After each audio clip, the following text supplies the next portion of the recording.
अगर आप मोटरवे पर M2 इस्लामाबाद की तरफ से लाहौर आए हैं तो टूल प्लाजे पर 1 दर्जन से जायद बूथ हैं।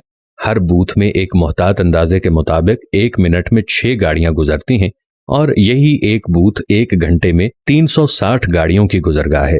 इसी तरह 12 अदद बूथ से 4320 गाड़ियां 1 घंटे में गुजरती हैं और 24 घंटों में तकरीबन 1,03,680 गाड़ियां गुजरती हैं। इस्लामाबाद से लाहौर तक एक कार का टैक्स 1,000 रुपया है और इसी तरह बड़ी गाड़ियों का 4-5 हजार तक टैक्स चला जाता है। हम अगर एवरेज एक गाड़ी का टैक्स सिर्फ 1,000 रुपया भी लगाएं तो इस हिसाब से 24 घंटों के अंदर ये प्लाजा कम से कम 10.5 करोड़ रुपए जनरेट करता है।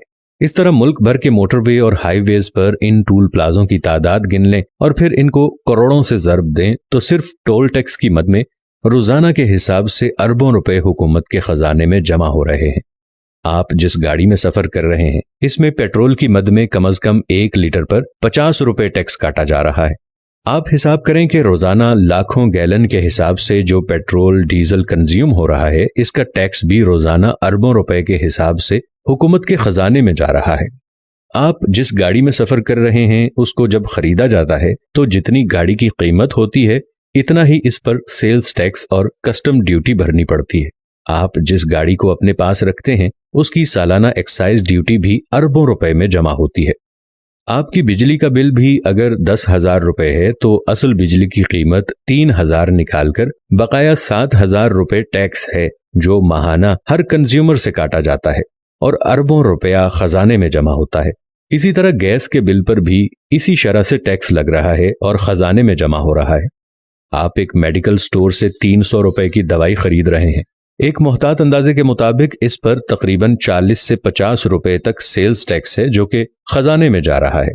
आप होटल में खाना खा रहे हैं और आपका 5,000 बिल आ गया तो इस पर तकरीबन 500 के करीब आपसे टैक्स काटा जाएगा। आप अपने मकान का नक्शा पास करवा रहे हैं और आप किसी भी डेवलपमेंट इदारे के दफ्तर में जाएं तो लोगों की कतारें लगी हुई होंगी जिनसे 40 से 50 हजार रुपए फी नक्शा फीस जमा की जाएगी। ये भी खजाने में जमा होता है। आप जिस घर में रहते हैं इस घर का सालाना टैक्स आपने खजाने में अलग से जमा कराना होगा। आप घर के लिए ग्रोसरी की खरीदारी कर रहे हैं, इस पे भी आपने टैक्स देना होगा। अगर आप पढ़ रहे हैं और अपने लिए किताबें और पेंसिलें खरीद रहे हैं इस पर भी आप टैक्स दे रहे हैं। आप किसी सयाहती टूर पर जा रहे हैं तो कई जगहों पर नाके लगे हुए होते हैं और TMA के नाम से आप पर टैक्स लिया जा रहा होता है। आप बैंक में पैसे जमा करवाते हैं या निकालते हैं, इस पर भी आपने टैक्स देना होगा। हत्ता कि आप मर गए हैं और डेथ सर्टिफिकेट बनवाने के लिए आपके अजीजो अकारिब को टैक्स देकर यह सर्टिफिकेट लेना पड़ेगा। इसके अलावा हुकूमत के पास ऐसे बेशुमार असासे हैं जिन्हें बेचकर अरबों रुपए हुकूमत के खजाने में जा रहे हैं। जैसा कि हाल ही में इस्लामाबाद के ब्लू एरिया में CDA ने अपने चंद कनाल का प्लॉट 8 अरब रुपए में बेच दिया। ये ना पहला प्लॉट था और ना ही आखिरी प्लॉट है। मैं नहीं समझता कि मेरे पास अगर चंद मरले का कमर्शियल प्लॉट होता तो उस एक प्लॉट से मेरी जिंदगी शानदार गुजरती, बल्कि मेरी आने वाली नस्ल भी उससे भरपूर इस्तेफादा करती है। मेरे पास अगर छोटा सा कारखाना हो तो हमारी अगली नस्ल इससे फायदा उठाती है। एक ट्रांसपोर्टर के पास एक आध बस या ट्रक हो तो उसकी पूरी फैमिली की किफालत उससे होती है।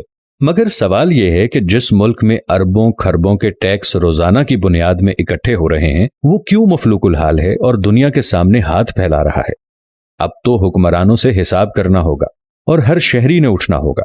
सियासी जमातें बेशक कुछ भी न करें मगर हमने इस मुल्क को बचाना है और अपने मुल्क के लिए हम ही ने सोचना है।